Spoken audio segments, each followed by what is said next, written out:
Hello there. Let's learn how to use XLOOKUP in Google Sheets. To follow along with me, please click on the link in the video description to make a working copy of this workbook.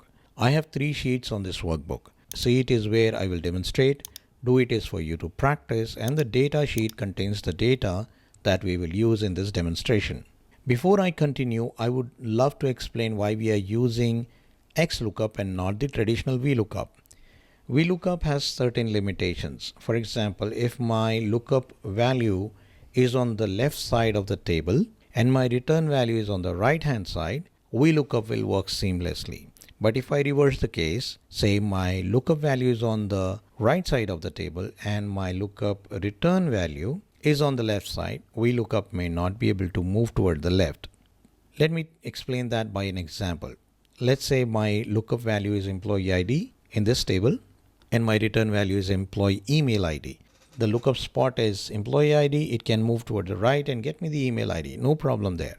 But if I reverse the case, I say look for the employee email and fetch me the employee ID. It has to move toward the left. That will not be possible using VLOOKUP, because from the spot of the lookup, which is column E, it will be able to move toward the right. It will not be able to move toward the left.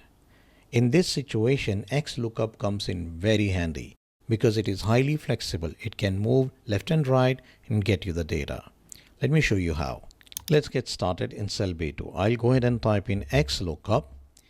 There are total 6 arguments that are required in the XLOOKUP. The first argument that it requires is lookup value. What are you searching for? I'm searching for this email ID. Where am I searching that value? That is the lookup range. So I'm searching that in the data sheet in the employee email column.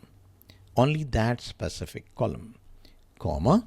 In case the value is found, what should be returned? I want the value to be returned from the column A. So I will select that, comma. Missing value. What should XLOOKUP return in case the value is not found? So I can return a custom value saying that not found. Close the double quotes. Then we have more 2 arguments, that is match mode and search mode. For now, I am going to skip that and leave it for you to explore. That does not mean that I'm not going to cover that. In the upcoming videos, I will cover that in detail. For now, I'm going to skip that and leave it for you to explore. Let me close the bracket for now and press enter. There we go. I have my employee ID pulled in. I will drag this down. All my employee IDs are pulled in. Now here you can see this value is not found, and hence the custom value is returned. This is how your XLOOKUP is going to work. I request you to go into the do it sheet now and practice as much as you can. Practice with this data or your own data, but practice as much as you can to retain this knowledge. The more you practice, the more you will retain.